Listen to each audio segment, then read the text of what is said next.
Hi everyone, this is Karak from ACG, and I come to you pulling splinters from my ass, spent bullets from my armor, and rubbing my ears to return the hearing as I bring to you the review for Rainbow Six Siege for the PS4, PC, and Xbox One, Ubisoft's newest entry into the Rainbow Six first-person gameplay series that aims to bring realistically small unit warfare into your home by blowing through your walls, dropping in from the ceiling, and double-tapping your wallet to the retail suggested price of $60.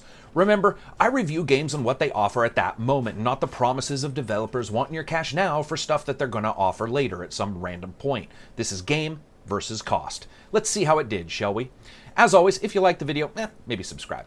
So here's my review for Rainbow Six Siege. Watching videos to get renown points like a mobile title, character classes that refuse to play the other side, playing card strong wall structures, and getting kicked from a game because you didn't stand with your mouth open during an explosion like everybody else did. Graphics, as always, are up first. Now, running at 900p for the Xbox One and 1080p for the PS4, pretty much whatever you want on the PC, the game certainly isn't ugly. On the consoles, the frame rate seems fairly solid as well, at 60 frames per second during PvP and 30 during any of the co-op missions.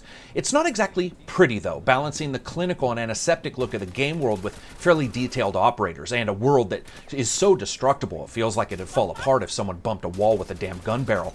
Bravo to Ubisoft though and their PC settings, and it's the PC where the game absolutely shines graphically, of course, and I think everybody expects that. It's not the most optimized, with some settings tanking the frame rate, but score one for a company that allows for a ton of various effects and anti-aliasing solutions to be used in whatever combination you would like. There's also a benchmark scene built in, so you can test and test until you're happy with your performance. Now, the destructibility and level design, though, are second to none, with flanking, death funneling, ambush, pincer, and other strategic planning elements able to be put into real-world application here. Almost all of the maps have these little secrets or idiosyncrasies that can be played into, and there's an extraordinarily robust flexibility on either side of the gameplay spectrum. It really is some of the best level design in these 11 levels that I've seen in a long time. You know, it's actually somewhat rare though when graphics impact gameplay as much as this, but here in Rainbow Six there's this muted but always there keen appreciation for kinetic destructibility. Everything just makes sense in the world. There is this stellar scene in Way of the Gun. It's a movie with Benicio del Toro and that dude who married Reese Witherspoon, I don't remember his name, where Benicio's hiding behind a wall and then just starts shooting gut level through the wall, knowing that it offers the kind of protection political friends do, which means when the going gets tough, everything just falls apart. One of the greatest parts about this game is that destructibility.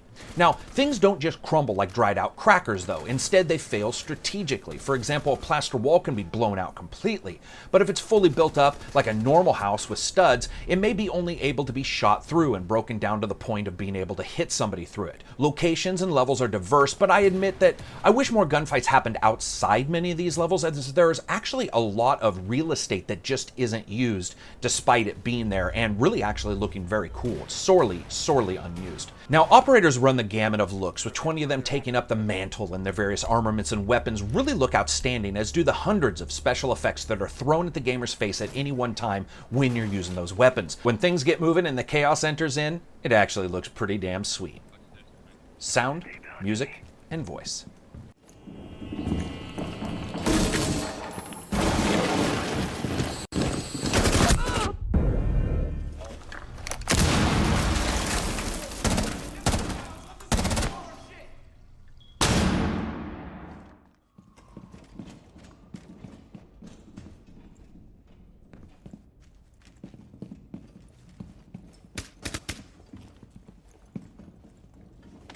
Ready to go.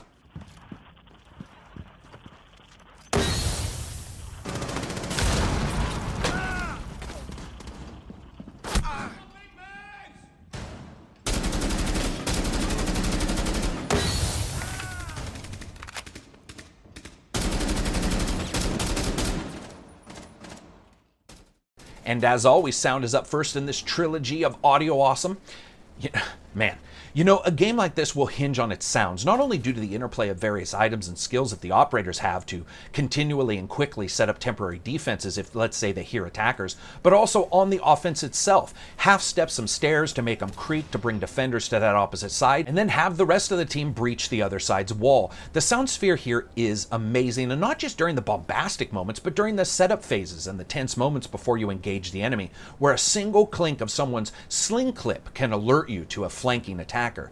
The entire spectrum is really well regarded, and different calibers hold up the low end of the audio spectrum, while the zipping of wood past your face at like 1,000 miles per hour during an explosion keeps that high end intact. Overall, it's tonally excellent, and it does what it's supposed to. It informs the gamer.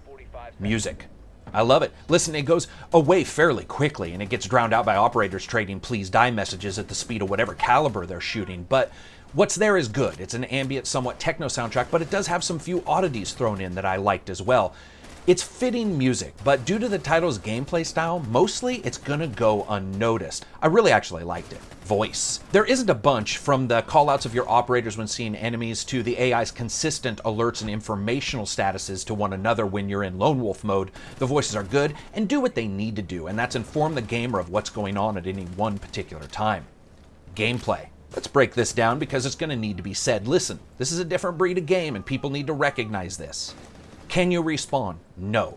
Can you survive a shot to your face? No, probably not. Can you bleed out? Yep, and fairly fast. Can you be healed? Somewhat, but from that point on, you're going to be at a severe disadvantage.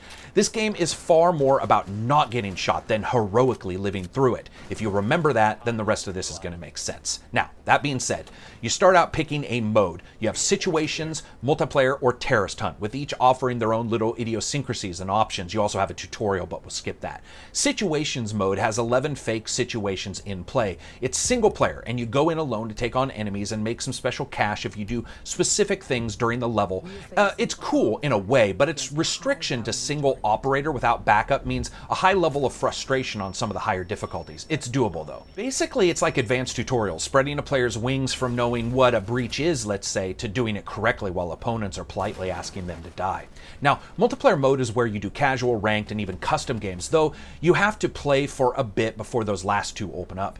The basic de facto player versus player multiplayer is what this is, with a good deal of randomization in the levels as well as the various objectives the game can give you.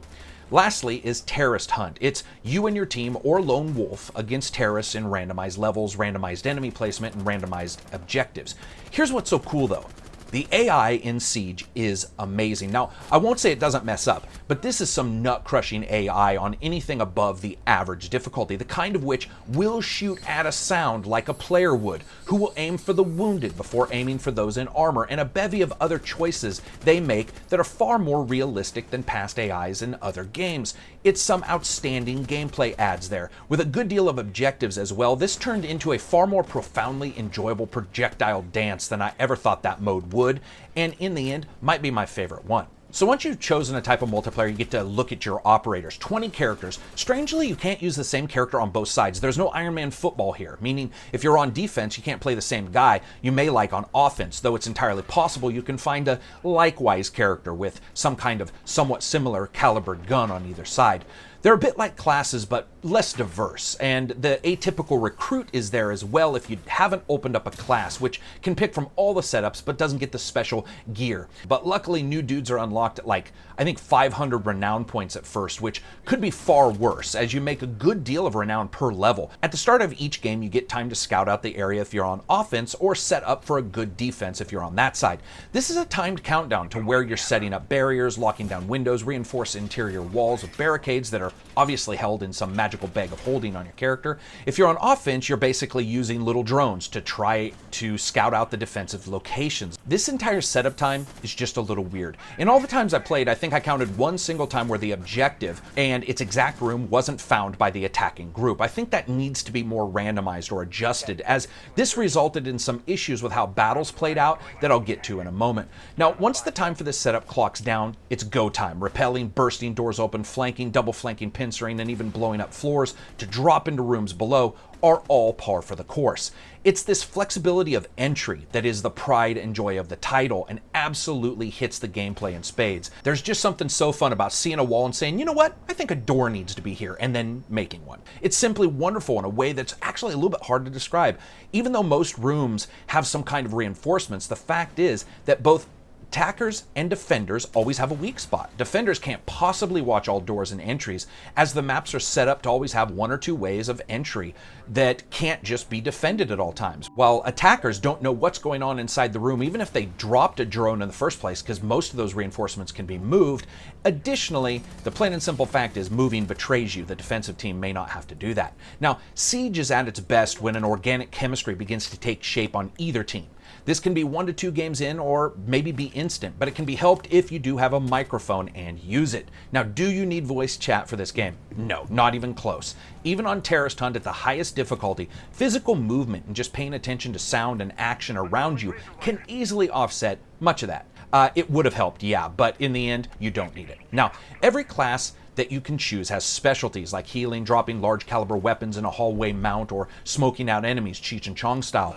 One operator even has the best Stanley drill known to man that he can drill through a wall with, and then it shoots bouncing hockey puck grenades into the room, because fuck keeping hostages alive.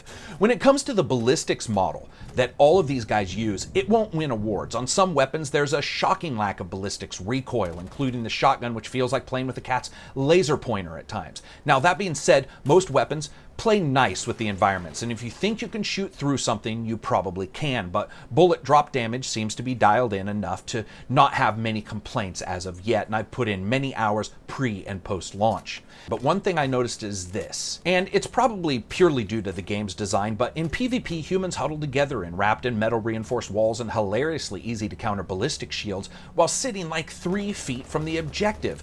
Over time, I'm sure there will be this organic pattern where those tactics stop working and people change it up, but for now, it's hilariously basic and no one understood layered defense at all. In fact, I found out you could do surprisingly well by being on the defending team and running to the opposite side of the building. Wait till the attackers came, sneak up on them, and kill them from behind because they simply hadn't assumed anyone wasn't more than 1 or 2 rooms from the main objective. However, in Terrorist Hunt, the AI likes to be random, and that really increased my enjoyment. AI likes to spread itself out and required a completely different attitude on the entire team's part. But so far, the higher levels of AI difficulty have actually resulted in me really enjoying Terrorist Hunt more than the other modes. Additionally, there's the sad asshole factor. That's the factor that comes into play whenever you're dealing with other humans. I've been kicked so many times I lost count.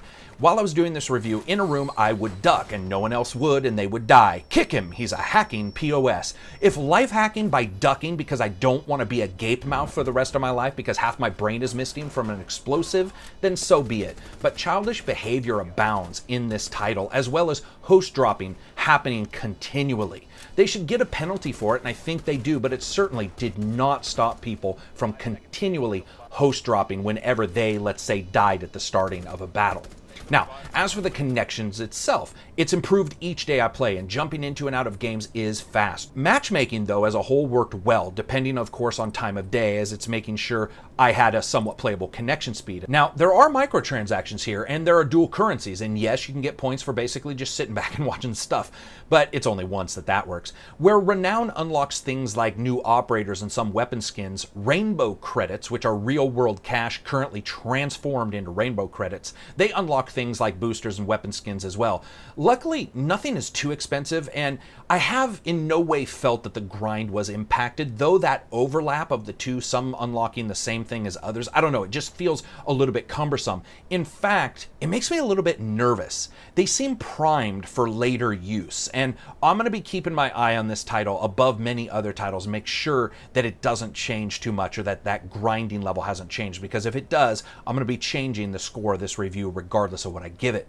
One thing that was sort of interesting is that most of the renown boosters you get in the game, these boost the amount of renown, but it also helps your teammates. Now, this was sort of cool because in some weird way it meant that those who want to get things more quickly, if playing MP modes, would also be giving their possible enemies items more quickly as well. It's sort of like showing up on a battlefield and giving a dude a shield because you felt bad for him because you had one.